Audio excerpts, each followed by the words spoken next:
Hey everyone, I'm Jessi Lang coming to you from Mazda Raceway Laguna Seca to bring you behind the scenes access to the logistical insanity that is MotorTrend's Best Drivers Car competition.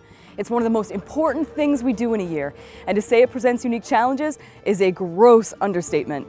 First, we need to secure the right location, a demanding racetrack that will truly test the car's abilities in a variety of circumstances. In the United States, we don't have a Nürburgring, but we do have Mazda Raceway Laguna Seca. And if a car is good on this track, it will be good on the road. It has fast corners and slow corners, hard turns, and drastic elevation changes. It allows us to test each vehicle's dynamic driving performance and gain a sense of all the intangible characteristics that make a car unforgettable.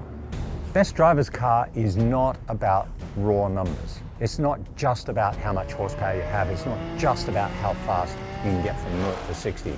Because if it was, a top fuel dragster would be the best driver's car. 8,000 horsepower, 0 to 60 in less than a second. How can you compete with that? Best driver's car is about finding the car that a driver can take to the limit of his or her ability and the limit of the car's ability.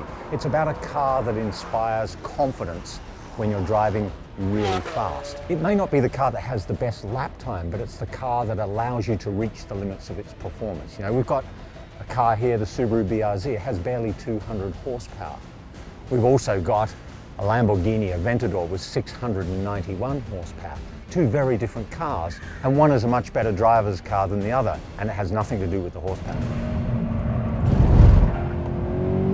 Now, to be truly objective and get a real-time evaluation, we need to get all of these cars on the same track, on the same day, under the same driving conditions, and with the same professional driver behind the wheel. And that is no easy task. We only have so many days, and so many things can go wrong.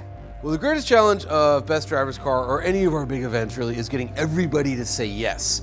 So, in other words, we've got to get Lamborghini to say, yes, you can have our $400,000 car for a week, and you can put lots of people in it on a racetrack, you can drive into the canyons, you can go nuts with it. McLaren has to say the same thing. All the car makers have to say the same thing. Mazda Raceway has to say, yes, you can have our track for 2 days. And you know, the other thing is, if I may, we try and be as professional as possible. We tend to return the cars in 1, maybe 2 pieces. And you know, people like the end product. They like the article, they like the videos, and they like what we do. Once we get the cars, we need to make sure each vehicle is prepped, weighed, cleaned, fueled, and then driven more than 300 miles up to the racetrack. Arranging the caravan from LA to Monterey with cars that together are worth more than $1 million is its own traveling circus and requires the help and cooperation of more than 20 people to pull it off. Well, Best Driver's Car really is an exercise in logistics. We have, a full team of video crew here. Bringing it all together, this team of more than 30 people. We've got 9 vehicles this year in this year's competition, wrangling those. Our long-term Nissan NV van is the default tire wagon. It's got all spare rubber because, we will drive these cars very hard. We will use up tires. We need to get a lot of data. Data is very important. So Kim Reynolds and the test team, every car is lapped and all the data is recorded and downloaded. And we're building a whole library of lap times and a whole database of information to help us make the right decision. Once we've secured the cars and the location, we need a professional driver. Meet Randy Popes. He's won almost 100 races. He's a 2-times winner of the Daytona 24 Hours and a 10-times championship winner. And he's a veteran of MotorTrend's Best Driver's Car. So we're testing 9 cars here at Best Driver's Car. Every one of them rolls out, gets all the cameras and the test equipment strapped to it. I get in it, I get a warm-up lap, and then I'm doing a timed lap and another one.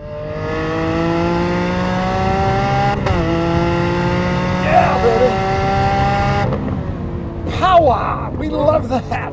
I must go amazingly fast and never crash. And I don't know, in the Lamborghini I had a moment. It was close. I didn't think I was going to crash, but I thought I might spin, which would be very embarrassing because, when you're trying to be heroic, that doesn't make it look good. When the videographers and photographers are in place, it's time to begin testing. And in order to ensure we have accurate data readouts, we need to make sure all of our instruments are working properly. Okay, clear the track. BRZ is heading out. BRZ is heading out. Because how these cars feel on the road is as important as how fast they are around a track, we also got the Highway Patrol to shut down one of California's best driving roads, so the judges could give each contender a grueling workout in a real-world driving environment.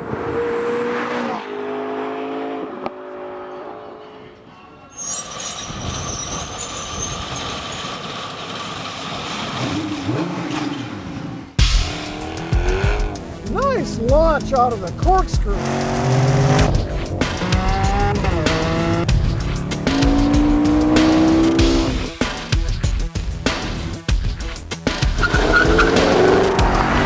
Oh, listen to that. Yeah.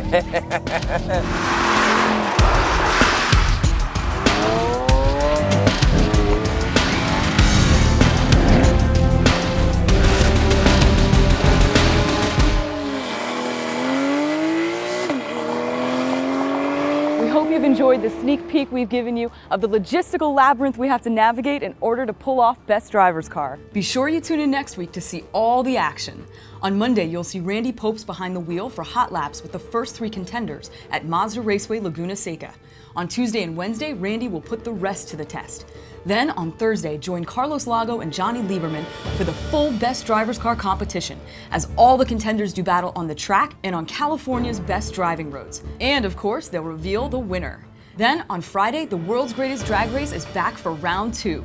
This will be an epic and unforgettable battle between some of the most impressive machines on the planet. You do not want to miss that. I'm Jessi Lang, and I'll see you next week.